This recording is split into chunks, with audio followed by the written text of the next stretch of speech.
The term prehistory can refer to the vast span of time. The primary researchers into human prehistory are archaeologists and physical anthropologists. But the earliest known writing system appeared 5,000 years ago. There was no archives or reports, and there was an inclination towards unquestioningly accept explanations that might be deemed implausible in modern times. Hello Philomath, welcome to Cognitive Philomath. Kindly subscribe to Philomath Live and Cognitive Philomath here on YouTube so that it would help me with YouTube algorithm.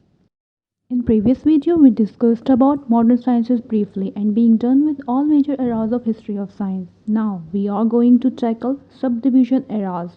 So today we are going to discuss the first subdivision era of ancient history, which is prehistory of human mankind. The term prehistory can refer to the vast span of time since the beginning of universe or earth, but more often it refers to the period since life appeared on earth. It can also be known as pre-literary period because prehistory is the period between the period of usage of first stone tools by hominins in 3.3 million years ago and the invention of writing system. The notion of prehistory began to surface during the Enlightenment in the work of antiquarians who used the word primitive to describe societies that existed before written records. Because the main source of information for prehistory is archaeology.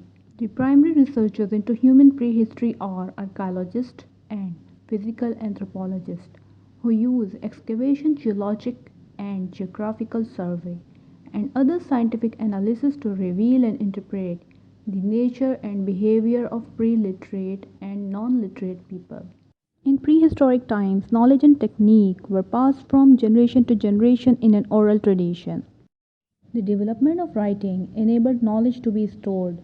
The use of symbols, marks and images appear very early among humans, but the earliest known writing system appeared 5,000 years ago, and it took thousands of years for writing system to be widely adopted.